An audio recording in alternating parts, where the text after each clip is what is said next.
À la maison de la vie rurale de la Flosselière, tout commence par cette vue sur le Haut-Bocage vendéen. C'est un paysage de collines qui est assez particulier, donc qui culmine entre 250 et 290 mètres d'altitude, mais avec un milieu naturel très spécifique. Donc on va retrouver les taillis de châtaigniers, les prairies très sèches avec les affleurements granitiques, et puis les fonds de vallée humides avec les ruisseaux, les sources et les étangs. Donc c'est cette combinaison de zones très sèches, de zones ouvertes avec des prairies, des zones boisées et des zones humides, le tout connecté par un maillage de haies et de ruisseaux.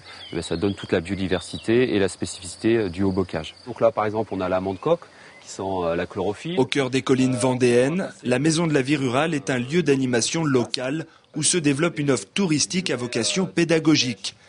La colline d'Essence, par exemple, a spécialement été aménagée pour le tout jeune public, avec notamment des ateliers nature et jardin. C'est des ateliers en petits groupes, 10-15 enfants par animateur, où on leur fait découvrir l'environnement au sens large. Donc ça va des ateliers sur la mare, des ateliers autour de la haie bocagère, et puis des ateliers un peu plus destinés au jardin, la découverte des plantes.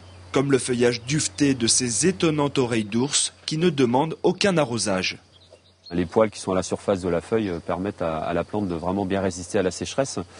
Donc au travers du toucher, on essaie de faire passer des petites notions comme ça de biologie végétale aux enfants. Le public adulte n'est pas en reste. Le verger puis le potager sont l'occasion d'en savoir un peu plus sur les légumes oubliés, l'éco-jardinage ou encore sur la manière d'accueillir la faune auxiliaire dans son jardin. Ce sont des petites bêtes, des animaux qui souvent sont méconnus des gens, qu'on regarde avec un regard un petit peu dédaigneux.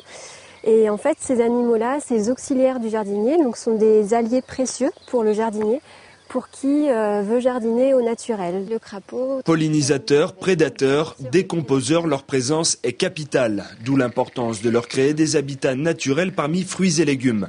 C'est notamment grâce à cette éducation à l'environnement que la maison de la vie rurale de la Flosselière est la seule en Vendée à être labellisée depuis 2000 centre permanent d'initiatives pour l'environnement.